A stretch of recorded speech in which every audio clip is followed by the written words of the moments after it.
ಕೆಂಪು ಮೆಣಸಿನ್ಕಾಯಿ ಚಟ್ನಿ ಅಂದರೆ ಯಾರಿಗೆಲ್ಲ ಇಷ್ಟ ಆಗಲ್ಲ ಹೇಳಿ ಅಲ್ವಾ. ನೋಡಿದ್ರೇ ಬೇಗ ತಿನ್ನಬೇಕು ಅನಿಸುತ್ತೆ. ಹಾಯ್ ಎಲ್ಲರಿಗೂ ನಮಸ್ಕಾರ, ಹೇಗಿದ್ದೀರಿ? ಚೆನ್ನಾಗಿದ್ದೀರಾ? ನಾನು ಕೂಡ ಚೆನ್ನಾಗಿದ್ದೀನಿ. Welcome to my Banashankari all in one ಚಾನಲ್ಗೆ. ಬನ್ನಿ, ಇವತ್ತು ನಾನು ಕೆಂಪು ಮೆಣಸಿನ ಹಣ್ಣಿನಿಂದ ಚಟ್ನಿ ಮಾಡೋದು ಹೇಗೆ ಅಂತ ತೋರಿಸ್ತಾ ಇದ್ದೀನಿ. ತುಂಬ ಮೆಣಸಿನ್ಕಾಯಿ ತಂದಾಗ ಮೆಣಸಿನ್ಕಾಯಿ ಅದರಲ್ಲಿ ಸ್ವಲ್ಪ ಹಣ್ಣಾಗ್ಬಿಡ್ತಾವಲ್ವೇ, ಆವಾಗ ಅದಕ್ಕೆ ಸ್ವಲ್ಪ ಮೆಂತ್ಯ ಕಾಳನ್ನು ಹಾಕಿ ನಾವು ಚಟ್ನಿ ಮಾಡಿದ್ರೆ ಒಂದು ವಾರ ಇಟ್ಕೊಂಡು ತಿನ್ಬೋದು ಫ್ರಿಜ್ಜಲ್ಲಿ, ಅಷ್ಟು ಚೆನ್ನಾಗಾಗುತ್ತೆ. ಬನ್ನಿ, ಇವಾಗ ನಾನು ಚಟ್ನಿ ಯಾವ ಥರ ಮಾಡ್ತೀನಿ ಅಂತ ತೋರಿಸ್ತೀನಿ.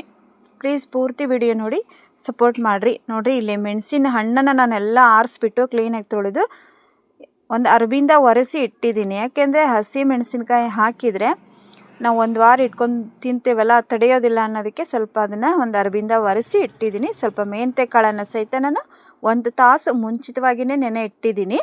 ನೋಡಿ, ಮೆಂತ್ಯ ಕಾಳು ಆರೋಗ್ಯಕ್ಕೆ ತುಂಬ ಒಳ್ಳೆಯದು.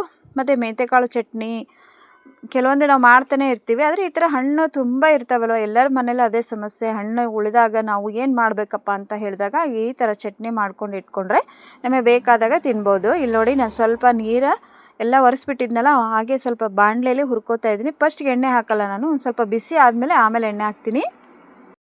ಸ್ವಲ್ಪ ಬಿಸಿ ಮಾಡ್ಕೊಳ್ಳಿ.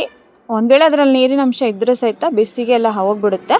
ಆಮೇಲೆ ಸ್ವಲ್ಪ ಎಣ್ಣೆನ ಹಾಕ್ಬಿಟ್ಟು ಹುರ್ಕೊಳ್ಳೋಣ.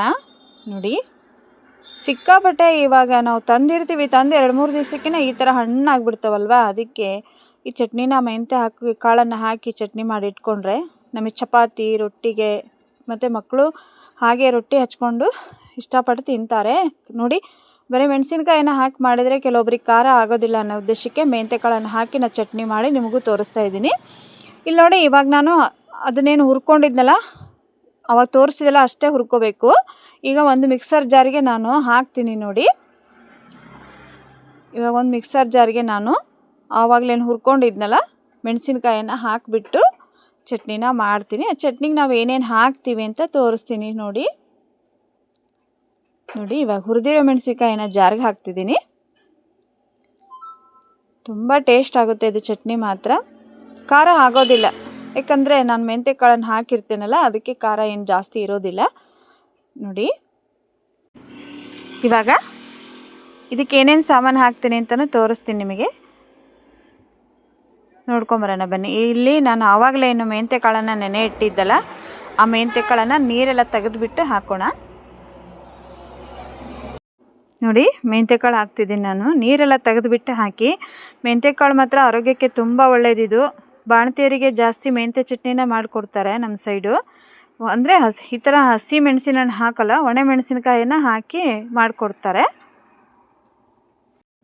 ಕೊಬ್ಬರಿ ಮತ್ತು ಮೆಂತ್ಯ ಕಾಳೆಲ್ಲ ಹಾಕಿಬಿಟ್ಟು ಮಾಡಿಕೊಡ್ತಾರೆ. ಇಲ್ಲಿ ನೋಡಿ, ಜೀರಿಗೆ ಹಾಕ್ತಾಯಿದ್ದೀನಿ. ಮೆಂತ್ಯ ಕಾಳು, ಜೀರಿಗೆ, ಉಪ್ಪು, ಬೆಲ್ಲ ಮತ್ತು ಬೆಳ್ಳುಳ್ಳಿ, ಕರಿಬೇವು, ಒಂದು ಸ್ವಲ್ಪ ಹುಣಸೆಹಣ್ಣಿಂದು ತೊಕ್ಕು ಅಂತಾರಲ್ಲ, ಅದನ್ನು ಹಾಕಬೇಕು. ಕೊತ್ತಂಬರಿ ಏನು ಹಾಕೋಕೆ ಹೋಗ್ಬಿಡಿ, ಯಾಕಂದರೆ ಒಂದು 4-5 ದಿವಸನಾದರೂ ಇಟ್ಕೊಂಡು ತಿನ್ಬೋದಲ್ಲ ಇದನ್ನು, ಹಾಗಾಗಿ ಕೊತ್ತಂಬರಿ ಏನು ಹಾಕೋದೇನು ಬೇಡ ಅಂತೀನಿ. ಮತ್ತು ಉಪ್ಪು ಹಾಕಿ, ಇವಾಗ ನಾನು ಉಪ್ಪು ಇನ್ನೊಂದ್ಸಲ ಹೇಳ್ತೀನಿ ನೋಡಿ, ಉಪ್ಪು, ಬೆಲ್ಲ ಮತ್ತು ಜೀರಿಗೆ, ಕರಿಬೇವು, ಬೆಳ್ಳುಳ್ಳಿ ಇಷ್ಟು ಹಾಕಬೇಕು ನೀವು. ಎಷ್ಟು ಚೆನ್ನಾಗಾಗುತ್ತೆ ಅಂತೀರ ಫ್ರೆಂಡ್ಸ್, ಹಾಗೆ ಘಮ ಘಮ ಅಂತ ಚಟ್ನಿ. ಇದನ್ನು ಬರೇ ಬಾಯಿಂದನೂ ತಿನ್ನಬೇಕು ಅನಿಸುತ್ತೆ ನೋಡಿದರೆ, ಅಷ್ಟು ಚೆನ್ನಾಗಾಗುತ್ತೆ. ಇವಾಗ ನೋಡಿ, ಎಲ್ಲ ಹಾಕಿಬಿಟ್ಟು ಬೆಳ್ಳುಳ್ಳಿ, ಉಪ್ಪು, ಬೆಲ್ಲ ಮತ್ತು ಮೆಂತ್ಯ ಕಾಳು, ಕರಿಬೇವನ್ನು ಹಾಕಿ ಇವಾಗ ಎಲ್ಲ ಹಾಕಿ ನಾನು ಮಿಕ್ಸಿ ಮಾಡ್ಕೊಂಬರ್ತೀನಿ. ಫ್ರೆಂಡ್ಸ್, ಇದಕ್ಕೆ ನೀರನ್ನು ಮುಟ್ಟಿಸ್ಬೇಡ್ರಿ. ಈ ಥರ ಹುಣಸೆ ಹಣ್ಣಿನ ತೊಕ್ಕು ಹಾಕ್ಬೇಕು ನೋಡಿರಿ, ಸ್ವಲ್ಪ ಹಾಕಿದರೆ ಸಾಕು. ಇವಾಗ ಇದನ್ನು ನಾನು ಇಲ್ಲಿ ನೀರು ಅದನ್ನು ಏನು ಹಾಕ್ತಾಯಿಲ್ಲ, ಹಾಗೆ ಮಿಕ್ಸಿ ಮಾಡ್ಕೊಂಬಂದು ತೋರಿಸ್ತೀನಿ. ನೀರೇನು ಯೂಸ್ ಮಾಡೋದು ಬೇಡ, ಯಾಕಂದರೆ ನಾನು ಮೆಂತ್ಯ ಕಾಳನ್ನು ನೆನೆ ಹಾಕಿಟ್ಟಿರ್ತೀನಲ್ಲ.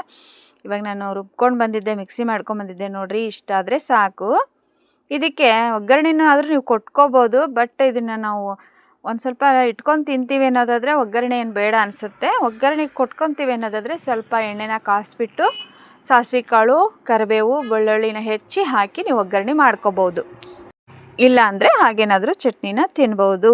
ಈಗ ಒಂದು ಸಣ್ಣ ಬಟ್ಲಕ್ಕೆ ನಾನು ಸರ್ವ್ ಮಾಡ್ತೀನಿ. ನೋಡಿರಿ, ಎಷ್ಟು ಚೆನ್ನಾಗಾಗಿದೆ ಚಟ್ನಿ. ಅಂದರೆ ಮೆಂತ್ಯ ಕಾಳು ಹಾಕಿರೋದ್ರಿಂದ ತುಂಬಾ ರುಚಿ ಕೊಡುತ್ತೆ, ಮತ್ತು ಖಾರನೂ ಕಮ್ಮಿ ಆಗುತ್ತೆ. ಮಾಡ್ತೀರಲ್ವಾ, ಯಾರೆಲ್ಲ ಈ ಥರ ಚಟ್ನಿ ಮಾಡ್ತೀರ ಅಂತ ಕಮೆಂಟ್ ಬಾಕ್ಸ್ ಒಳಗೆ ಹೇಳಿ. ಕೆಲವೊಬ್ರಿಗೆ ಗೊತ್ತಿರಲ್ಲ ಅಂತ ತೋರಿಸಿದ್ದೀನಿ. ನೋಡಿರಿ, ಮೆಂತ್ಯ ಚಟ್ನಿ ಮತ್ತು ಹಣ್ಣು ಮೆಣಸಿನ್ಕಾಯಿ ಎರಡೂ ಸೇರಿಸಿ ಮೆಂತ್ಯ ಚಟ್ನಿ ಮಾಡಿದ್ದೀನಿ. ಪೂರ್ತಿ ವಿಡಿಯೋ ನೋಡಿ ಸಪೋರ್ಟ್ ಮಾಡಿರಿ. ವಿಡಿಯೋದೊಳಗೆ ಏನಾದರೂ ತಪ್ಪಿದ್ರೆ ಕ್ಷಮಿಸ್ರಿ ಅಂತಲೂ ಕೇಳ್ಕೊತೀನಿ. ಆ ಬನಶಂಕರಿ ಅಮ್ಮ ಎಲ್ಲರಿಗೂ ಒಳ್ಳೇದು ಮಾಡಲಿ. ನೋಡಿರಿ, ಇವತ್ತಿನ ವಿಡಿಯೋ ಹೇಗಿತ್ತು ಅಂತ ಕಮೆಂಟ್ ಮುಖಾಂತರ ನನಗೆ ತಿಳಿಸ್ರಿ. ಪೂರ್ತಿ ವಿಡಿಯೋ ನೋಡ್ತೀರಿ ಅಂದ್ಕೊಂಡಿದ್ದೀನಿ. ಚಟ್ನಿನೂ ಇಷ್ಟ ಆಗಿದೆ ಅಂತ ಅಂದ್ಕೊಂಡಿದ್ದೀನಿ. ಮತ್ತೆ ಸಿಗ್ತೀನಿ ನೆಕ್ಸ್ಟ್ ವಿಡಿಯೋದಲ್ಲಿ. ಅಲ್ಲಿವರೆಗೂ ಎಲ್ಲರಿಗೂ ಧನ್ಯವಾದಗಳು.